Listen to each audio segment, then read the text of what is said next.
What does this inform you about how they approach the season? I think there's a chance that Sean McVay steps down before the season starts. This is a guy that almost didn't come back to coach. 9 days? He almost didn't come back to coach this year. Right? He was leaning towards retiring, or maybe even going to TV, whatever it might be. They can't win this year. It's a bad football team, and I'm of the belief now that they've got Caleb Williams in their sights. Matthew Stafford's at the end of his career. Not sure he can even get through 17 games anymore. If McVay was going to leave after last year, which was not a good year for them, and the team's not any better this year, why would anybody think he's going to stick around to see it? So let me ask you another question based on that information. Yeah. Let's just say this is Sean McVay's last year as the head coach. Is this Aaron Donald's last year as an NFL player? I honestly have to familiarize myself with his contract. But, yeah, I think he's at the end of the rope as well. So I would not be surprised if Aaron Donald, again, not knowing his contract top of my head, wraps up after this year. Losing sucks. Yeah. Let's not get that twisted, especially when you're a great player who has won and tasted the fruits of winning, and you're towards the end anyway. Right. Losing wears on you. You guys can speak to that better than I could. I can't remember an NFL team that won a Super Bowl that declined that quickly. Sure. In recent memory. And you just look at everything that has happened with the organization. Cooper Kupp out, OBJ gone, and now Cooper Kupp has a setback with an injury. I want people to understand with a hamstring, there's a difference between a pull, a strain, and a tear. Right. So when they said he was getting an MRI on his hamstring, so that led him believe that it's a tear. Yeah. And if it's a tear, it can be season-ending injury right. if he doesn't. There's another aspect to it. I want to be fair to the Rams about this, because as a fan, I would have signed up for it, so I'm not going to be a Monday morning quarterback on it. You ask any fan out there, maybe other than the Chiefs fan right now in the moment, hey, you're going all in to win a Super Bowl, but you're going to stink for the next 5 or 6 years after that. I think every one of us, especially if you're a Jet fan that's never won, and you're obviously a Cowboy fan, it's been a quarter of a century. Who wouldn't sign up for that, right? Definitely. Yeah. Definitely. And piggyback off Plex, you got to understand, it's serious, because now if he tore it and that before, it's a nagging injury the whole entire time.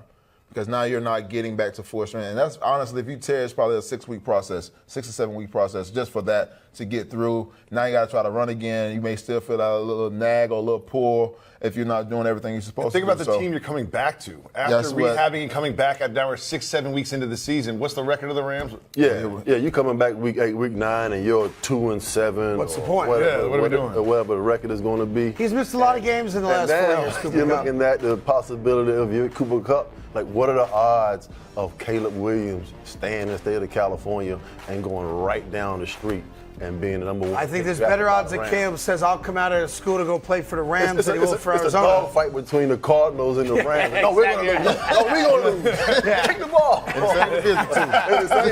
same They're going to be fighting for the Sit down on the one, don't score a They've already touchdown. made an agreement. They're like, you get one game, we get one game. That's it. They've already made an agreement. Last place. Moving on to second down. It is second in football. And Craig, what teams do you think were to play out this way would be in the Mike Evans? Jets. I knew you were going to say that. Jets. I knew you were going to say that. Yeah. What about the Jets? Chiefs? Jets. We always Listen, talk about the Chiefs receivers. The Chiefs, I would say the Chiefs, as I say for most free agents that become available, they have no interest in bringing in top-level talent in the middle of the season. They don't.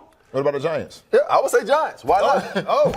Because when I was a member of this team, we actually had real giants playing the position. I was 6'6", Jeremy was 6'5", Monty was 6'4.5". So we had real giants actually playing the skill position. But Mike Evans, I think it's time for him to go. His time and Tampa Bay is up. 7 or 8 straight 1,000-yard seasons. He doesn't really have a quarterback that can get him the football. No, he doesn't. And if he's chasing another championship, it's not in Tampa Bay. And just like Craig said, but not the green team.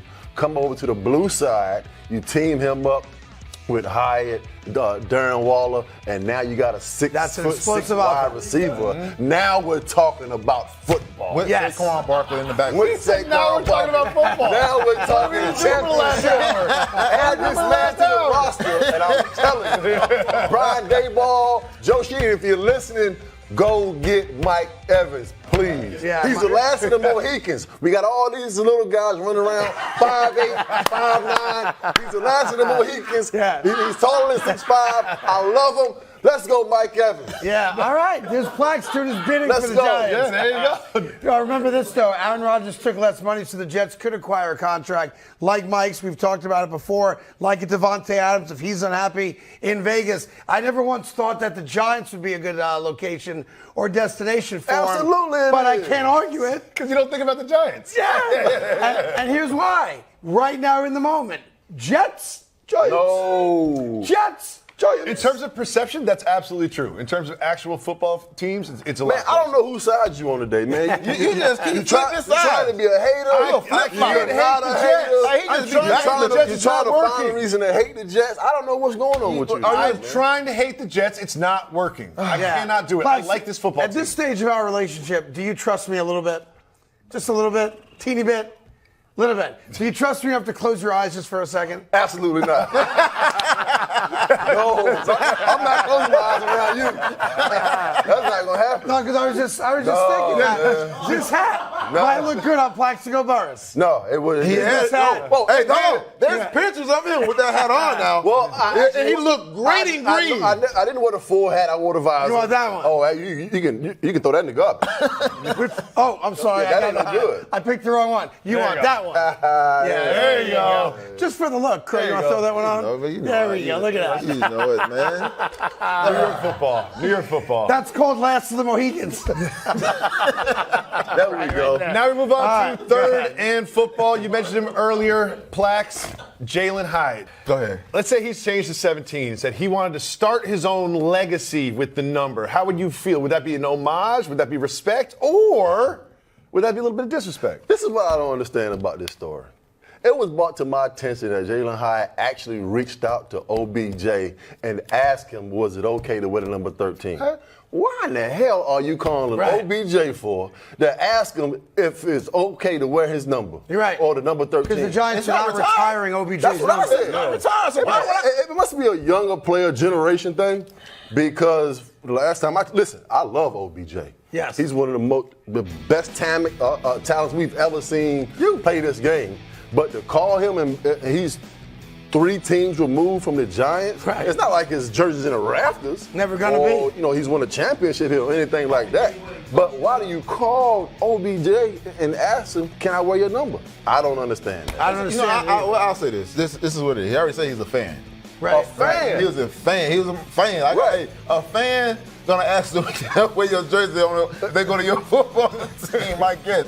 But I'm like this. Great. Odell had 3 great years over there. Phenomenal rookie year, second year, third year after that. A little. He had injury problems after that, and then he got released. But it's just like we got to think about this. Like at the end of the day, what legacy that's there with the number 13? There's no legacy. If there was a legacy there, it would have been retired. Yeah, he didn't play long enough for the New York Giants. And the number 13 is not the number, it's the name, OBJ. Can I ask you a question? Did you call OBJ and ask if you could wear his number on your chain or no? Man, I've been wearing this number since I was got him. No. I'm just asking. You wear the number 13. I wore 13 from the age of 5 Odell all the way Beckham to college. And obviously you were 31. He didn't ask you that. That's why I was 31. He didn't ask you that. Flip that a little bit. turns into OBJ wasn't even born when I was wearing 13. We are moving on to Just do me fourth. one favor. Can you guys just put on the screen just for 1 second a picture of Hyatt there again one more time? Because I swear, when I first saw that, not in OBJ's uniform on the field, I thought he was like in a boy band or it was like the remake of Kid and Play. Just the interview you guys just showed where he's talking about OBJ right there. I thought he was in a boy band right there. Yeah. I mean, that's the first time I seen a guy with his helmet on. I'm gonna be honest with you. I didn't know who it was. I'm gonna keep it real with you. Yeah, that's Jalen Hyatt. Now you know. Yeah, you know. And he's really fast. Moving on he's really to fast. Just out of curiosity, if he called you up and said, Plax, my dad was a big fan of yours, watching you play. I want to wear 17 because you wore 17. Right. Are you good with me wearing it? What would you have said? I mean, how the hell do you get my number? Hey, Hey there, thank you so much for watching The Carton Show. You can subscribe right here to get all the latest bits and segments from the show. And by the way, while you're at it, we have a lot of great shows on FS1, so check them out too.